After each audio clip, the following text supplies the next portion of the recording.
Bonjour, pour le Club des Optimistes, le site 100% Bonnes Nouvelles des agitateurs de l'info positive, OIB, nous sommes en compagnie de Karine Bertrand. Bonjour. Bonjour. Alors vous êtes sexologue. Oui. Est-ce que vous pouvez nous déjà présenter ce métier ? Alors, sexologue, moi j'aime bien le présenter de cette manière-là, c'est-à-dire que c'est un petit peu, on est dans une société où on est beaucoup cérébral, et la sexologie, c'est prendre l'individu dans sa globalité, avec son corps, ses émotions, ses sensations, et nous recentrer un petit peu sur ce qu'on est, mais globalement. Donc la sexologie, c'est une approche globale de l'individu, et puis je les accompagne, j'accompagne des patients à vivre mieux leur intimité, donc soit en individuel, soit en couple, quand les couples peuvent être en crise. Et ça, c'est à n'importe quel âge ? Ah oui. Mon plus vieux patient a 92 ans. D'accord. Que je salue. Et le plus jeune ? Plus jeune, 17 ans. D'accord, donc à n'importe quel âge, on peut pas rencontrer des soucis et des problèmes, mais être un peu à la recherche des réponses, j'imagine.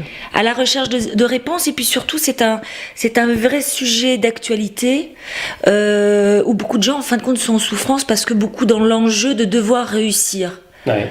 Et la sexualité, c'est autre chose aussi. C'est pas seulement une capacité physique, c'est un tout. Cette image qui est transmise par les magazines, la télé. Ouais, tout à fait. Ouais, tout à fait. Les magazines, il faut être grand, beau, fort. Les femmes doivent être belles, etc. Enfin bon, il y a des pièges comme ça en message.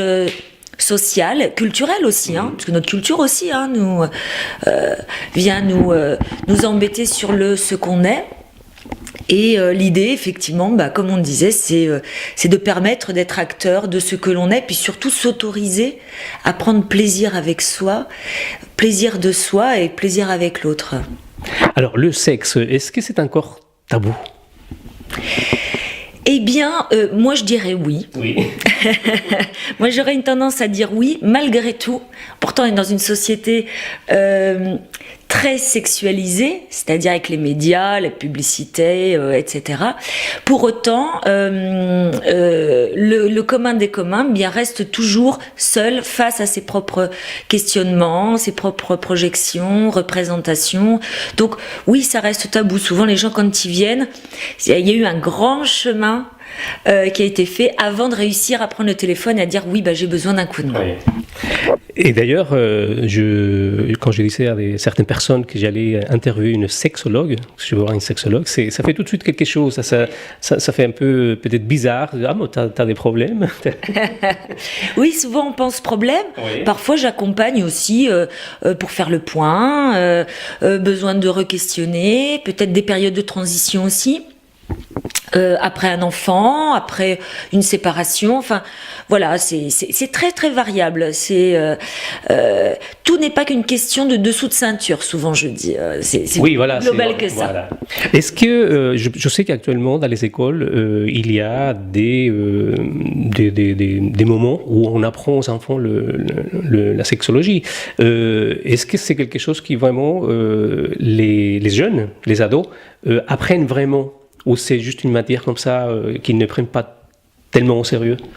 Alors, dans l'éducation nationale, il y a eu quand même une belle évolution, c'est-à-dire que ce sont déjà des intervenants, souvent des intervenants extérieurs, qui viennent, donc qui sont neutres, qui ne sont pas des enseignants.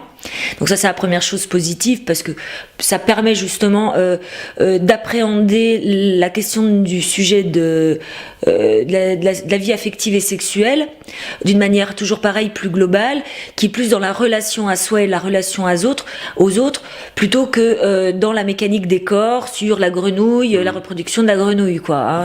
Voilà, donc ça a évolué, puis ça permet au moins aux jeunes. Pour moi, il n'y en a pas assez, il en faudrait plus, oui. Mais ça, c'est la passionnée qui parle. Mais en tous les cas, ça permet plus de parler de la relation qui me semble essentielle, surtout aujourd'hui où nos jeunes sont un peu perdus et ont un hyper accès au sexe via Internet. Donc ils nagent un petit peu dans qu'est-ce que je dois faire, est-ce qu'il faut que je fasse ça, enfin des questions qui nous semblent qui devraient être claires ne le sont pas chez les jeunes. Donc c'est important. Et c'est important de dire non, que Internet, ce n'est pas la parole divine, c'est pas ça à 100% sûr. Hein. Oui, ouais, tout à fait. Et puis vraiment accompagner. C'est pas dans le il faut pas faire ça, c'est accompagner dans la capacité à prendre du recul aussi. C'est-à-dire à accueillir une image mais avec de la distance. Accueillir quelque chose mais avec de la distance. Qui je suis moi à l'intérieur de ça. Pas faire parce qu'il faut faire, vous voyez. Oui. On peut être vite dans ces pièges-là, surtout jeune, où on est en phase identitaire, on est en construction identitaire, on peut être confronté en fait au fait de il faut faire ça, tout le monde l'a fait, est-ce que je dois le faire? Et la question c'est pas est-ce que tu dois le faire, c'est est-ce que ça te fait plaisir de le faire? Est-ce que tu te sens prêt ou prête à le faire? C'est plutôt les questions de recentrage personnel. Karine, donc on parle des jeunes, vous avez un cabinet à Besançon, mais également vous donnez des conférences. Une des conférences, un des sujets que vous traitez, c'est vieillir, désir, plaisir, au pluriel, si j'ai bien compris. Alors, qu'est-ce que vous traitez dans ces conférences? Alors c'est vrai que du coup j'ai une partie cabinet, effectivement à Besançon, et une autre partie où je fais de la formation sur la sexualité en institution, par exemple, pour les personnes en institution, pour aider les professionnels, accompagner les professionnels à gérer, à traiter de l'intimité en institution. Et donc je fais des formations, des conférences, des sensibilisations d'équipe, et dont cette conférence Vieillir, désir et plaisir, mais là c'est à destination des seniors. Donc oui. C'est une conférence qui déjà a pour objectif vraiment de dédramatiser, de démystifier et de démythifier. J'aime bien le côté démythifier, le côté mythique, mythe de ce qu'on s'imagine. Une fois arrivé à un certain âge, j'essaye d'avoir une approche globale, culturelle, sociale justement, physiologique aussi, parce qu'on a des réalités physiologiques quand on avance en âge. Donc faire une photographie très globale, et puis surtout accompagner à prendre de la distance, c'est-à-dire qu'au final, quand on avance en âge, on peut avoir des failles corporelles qui font que, du coup, l'intimité devient un enjeu de réussite. Je suis dans l'enjeu de la relation. Il va falloir que je réussisse le rapport. Il va falloir peut-être que j'ai une bonne érection. Il va falloir que je convoque mon désir. Il va falloir... Enfin, voilà. On est dans le il faut. La peur que ça ne fonctionne pas. Donc, cette notion d'enjeu... Et l'idée de la conférence est de permettre justement de mettre de la distance et de passer de l'enjeu au jeu.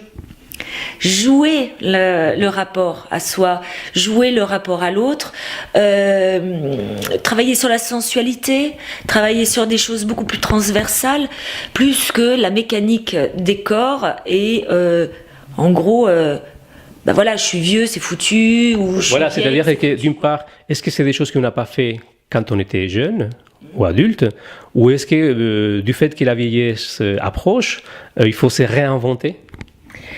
Moi, je pense qu'il y a à chaque étape de la vie quelque chose de l'ordre de la à réinventer, effectivement. Moi, je le pense.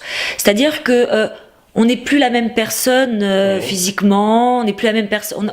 Il y a une maturité, il y a une mise à distance des choses qui sont des périodes qui font partie de notre histoire, mais qu'on doit peut-être accepter de tourner la page, passer à autre chose, s'autoriser autre chose. Mais on a plein de cas de figure chez les seniors. Il y en a qui du coup arrêtent leur intimité parce que pour eux ça a été plus un calvaire qu'autre chose. Et,